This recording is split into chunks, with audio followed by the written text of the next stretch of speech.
The head of NATO has announced that the alliance will enhance its military presence in the Baltic Sea. The move comes after the suspected sabotage of the Estlink 2 undersea power cable linking Finland and Estonia earlier this week. Finland has detained the vessel that's suspected to have damaged the cable, which could belong to the so-called Russian shadow fleet. Estonia has already said it will launch a naval operation to protect the Estlink 1 cable. And for more on that, I am joined by our correspondent Terry Schultz in Brussels. It's good to see you, Terry. NATO Secretary General Mark Rutte says that NATO wants to enhance military presence in the Baltic Sea. Now, what could that look like practically? Yeah, Secretary General Rutte didn't say exactly what he meant in this situation, but in fact, the Finnish president, Alexander Stubb, has already come out since Rutte made that post on social media and said that the Finnish-Estonian request for backup has already been responded to. So that was a pretty quick response from NATO. And I would expect that we will see allies sending more ships to the Baltic Sea. This is how you step up the physical presence. Estonia said it was already putting its ships into the area to protect the remaining undamaged power cable between the two countries. We've also seen the Swedish Prime Minister Ulf Kristersson post on social media saying that Sweden will increase its surveillance with its Coast Guard and stands ready to deploy more resources to secure the Baltic Sea region. This is what allies expect from NATO in this kind of a potential security challenge. And it appears that these countries are definitely banding together to send a message to Moscow that it can't be breached, that the security of the Baltic Sea region is firmly within NATO's control. Now, Finnish President Alexander Stubb has been speaking about this situation. He held an emergency meeting of the Foreign and Security Committee, and then he had a press conference after that. Let's take a listen to that. Our message is quite clear. We've got the situation under control, and we have to continue work together vigilantly to make sure that our critical infrastructure is not damaged by outsiders. It's too soon to draw conclusions yet why this happened. We know who did it.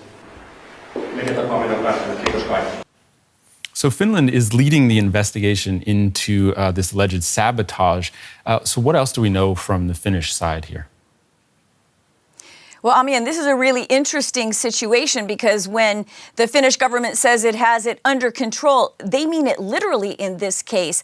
The Finns were able to seize this ship after the damage was done, to bring it to port, and then Finnish police boarded it. They have been interviewing the crew. The Finnish president says that the crew is being cooperative with these interviews, and today Finland is sending a ship to the region where the cable was damaged to already start, assessing what happened on the seabed there. What they've already announced is that the anchor was missing from this ship. So that, as has happened in a previous case, is certainly believed to be the culprit, that this ship dropped its anchor over the cable, and that's how such serious damage was done. But we'll be hearing more from the investigators as they continue their interviews. And again, this is just it's going to be very interesting because it's the first time we've seen them be able to get firsthand information from the crew and from the ship itself, thanks to the quick action of authorities in managing to take control of this ship. And would you say that the Baltic countries are optimistic that the enhanced military presence is going to deter Russia, or are they looking more at a long-haul situation that could even possibly involve a sort of escalation? Well, they're certainly hopeful that by putting more ships in the Baltic Sea region, letting Russia know that this shadow fleet, these sort of unseaworthy vessels that are carrying out malign activities in the area, that they will not be able to emerge unscathed.